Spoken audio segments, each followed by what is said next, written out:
Welcome to Royal Family Brief. The content of the briefing includes King and Prince William's households to stage high-level talks over racism claims. Prince Harry's book Spare is most traded-in biography of the year. Queen Elizabeth II attracts by far the most interest online of any royal. Sussexes chipping at foundations of monarchy after accusations against King and Princess of Wales. King's Charity creates luxury kimonos from old Buckingham Palace curtains. King and Prince William's households to stage high-level talks over racism claims. Telegraph. The King and Prince of Wales are set to hold discussions over accusations of racism following claims made in a new book about the royal family. The palace is said to be taking the matter seriously and will assess the situation, with all options including legal action still on the table. The Duke and Duchess of Sussex have not publicly responded to the claims, but have insisted that they did not want the identities of the alleged individuals to be revealed. Senior members of the royal family will put on a united front in public appearances in response to allegations of unconscious bias.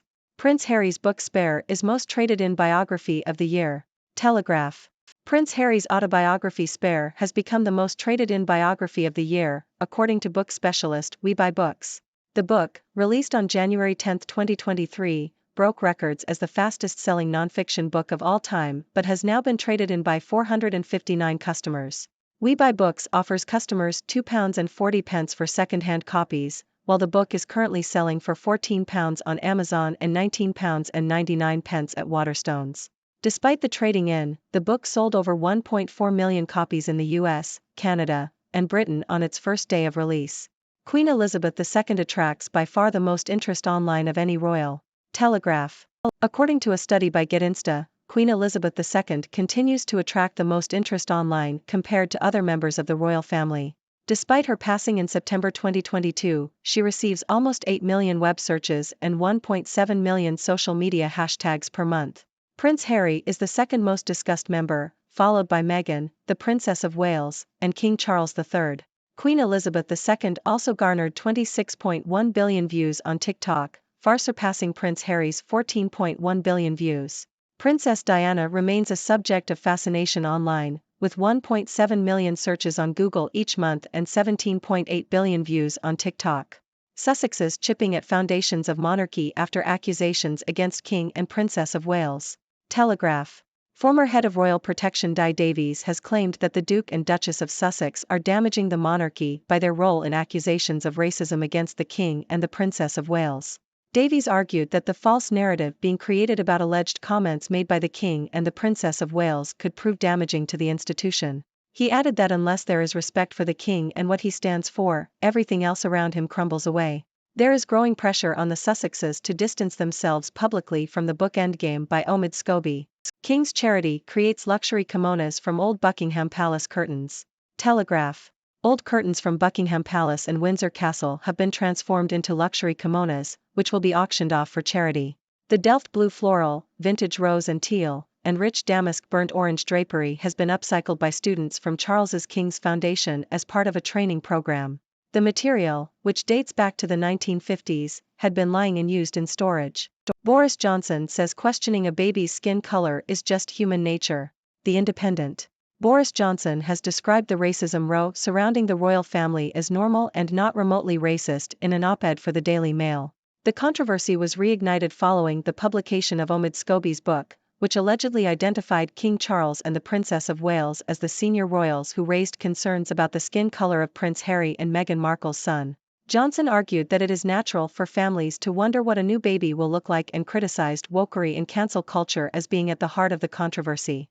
I got into bed with Jane Seymour, a hell of a way to earn a living, Roger Moore's 007 Diaries. Telegraph. In his book, The 007 Diaries, Roger Moore describes his experience filming Live and Let Die as James Bond. Moore recounts the excitement and challenges of shooting in various locations, including New Orleans, Louisiana, and Jamaica.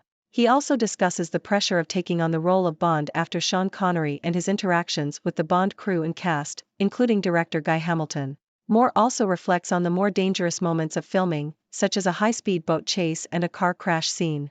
The book offers a behind-the-scenes look at the making of a James Bond film and provides insights into Moore's personal experiences as the iconic character. Meghan visited U.S. Weekly offices to raise her Hollywood profile, claims Scobie. Telegraph.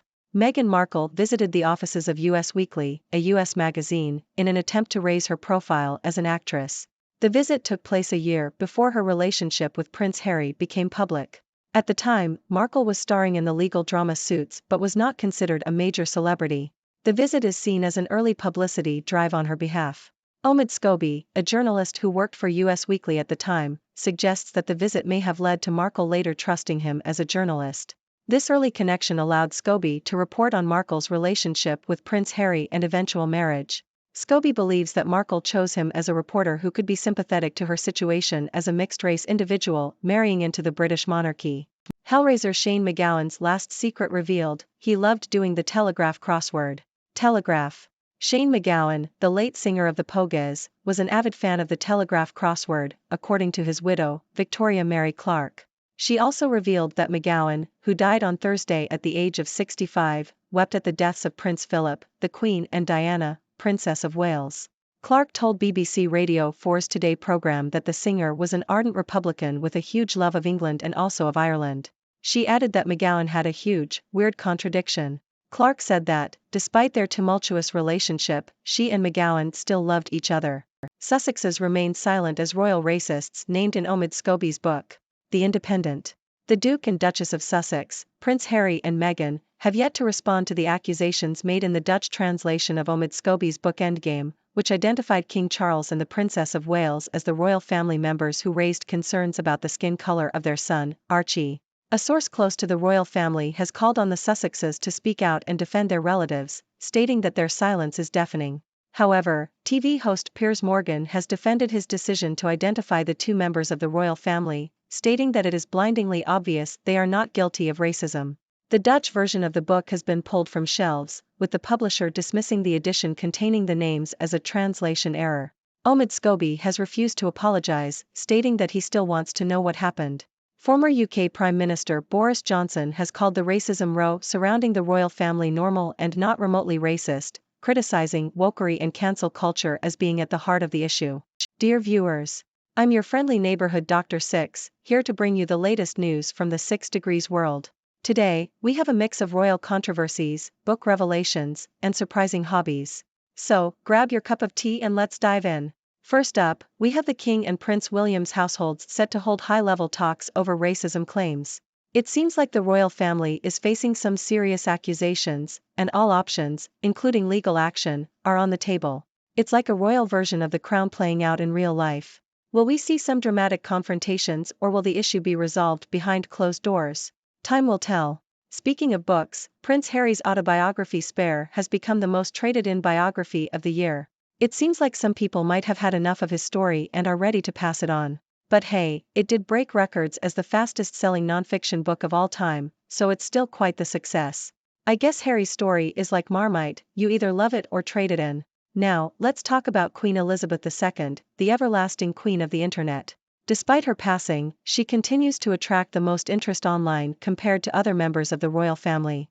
It's like she's still ruling the digital world from the beyond. And let's not forget about Princess Diana, who remains a subject of fascination online. With billions of views on TikTok, she's the original viral sensation.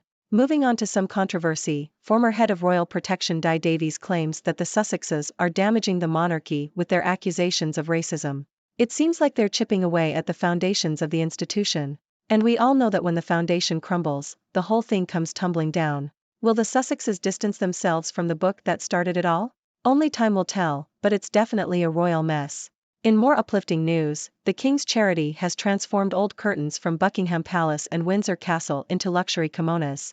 Talk about recycling. It's like the royal version of trash to treasure. I wonder if the kimonos will have a hint of regality to them. Maybe they'll give the wearers a certain royal flair. Now, let's talk about Boris Johnson, the man who always has something interesting to say. He described the racism row surrounding the royal family as normal and not remotely racist. Ah, yes, questioning a baby's skin color is just human nature. Who knew? I guess we should all start placing bets on the complexion of every newborn we see. Thanks for the wisdom, Boris. In a more nostalgic turn, we have the late Shane MacGowan, lead singer of the Pogues, who had a secret love for the Telegraph crossword. Who would have thought? It's like finding out that Ozzy Osbourne enjoys birdwatching in his free time. It just goes to show that you can't judge a book by its cover, or a rock star by their crossword preferences. Lastly, the Duke and Duchess of Sussex remain silent as the royal racists are named in Omid Scobie's book. Their silence is deafening, according to a source close to the royal family. It's like the calm before the storm. Will they defend their relatives or will they let the accusations linger? Piers Morgan, of course, has his own opinion on the matter, but who doesn't love a good Piers Morgan controversy? And there you have it, folks, the latest news from the 6 Degrees world. It's a royal roller coaster of controversy, book revelations, and surprising hobbies. Now, I want to hear from you. What are your thoughts on the royal controversies? Are you Team Sussex or Team Monarchy? Let's discuss. Remember, stay curious and keep exploring the 6 Degrees world. This is Dr. Six, signing off. Thank you for tuning in. The content above showcases the latest briefing reports and analytical synopses, thoughtfully curated by the 6Do team. These insights stem from a wide array of reputable media outlets, think tanks, government sources, and specialized experts worldwide. We encourage you to explore these sources for a comprehensive perspective. Keep in mind that while the content may not always align with the official standpoint of 6Do Brief, it's not meant to be taken as absolute directives for decision-making. Comprising seasoned media professionals, learned scholars, and accomplished scientists, the 6Do team embodies a trailblazing, fully independent media entity. To customize 6Do Brief to meet your professional needs, you have the option to subscribe to a diverse array of briefings on our website, 6dobrief.com. Regardless of your location, you can conveniently receive 6Do Brief via email.